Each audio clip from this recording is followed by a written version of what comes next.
Ils ont manifesté à Londres la semaine dernière. Ce lundi, ils se sont retrouvés à Bruxelles. Ces militants se battent contre l'utilisation des pesticides en Europe. En tant qu'apicultrice, je ne peux pas donner de nombres précis quant aux abeilles mortes. Mais tous les apiculteurs que je connais ont subi des pertes. Bien sûr, il y a eu un très mauvais hiver, mais de nombreuses pertes peuvent être liées à l'utilisation de pesticides et à la disparition des colonies. Les abeilles jouent un rôle crucial pour l'homme. Elles sont responsables de la pollinisation d'environ un tiers des plantes consommées dans le monde. Plus de 30 études scientifiques ont établi un lien entre le déclin des abeilles et un type de pesticide, les néonicotinoïdes. Puisque ces pesticides ont un effet néfaste sur la population des abeilles, nous allons interdire l'utilisation de ces 3 néonicotinoïdes sur les récoltes qui ont des fleurs qui intéressent ces abeilles.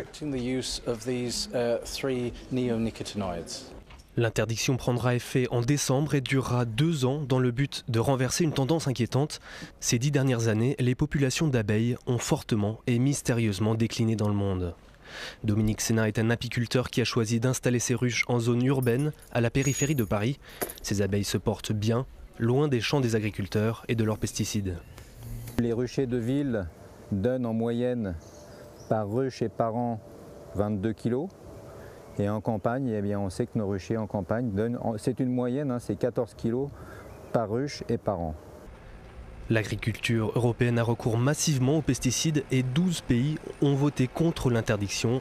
Les opposants à la loi rappellent que la cause de la disparition des abeilles reste sans réponse pour l'instant. Les industriels, quant à eux, avancent aussi l'argument économique. Aujourd'hui, il n'existe pas de solution aussi facile à utiliser, aussi efficace et donc aussi utile pour les agriculteurs.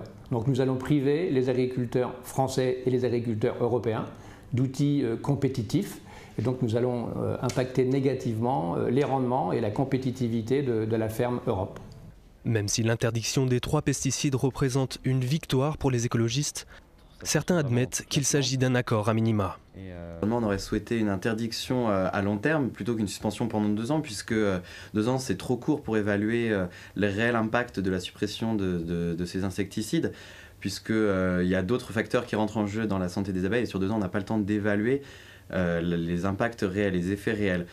L'équilibre est difficile à trouver entre la protection des plantes ou bien des pollinisateurs.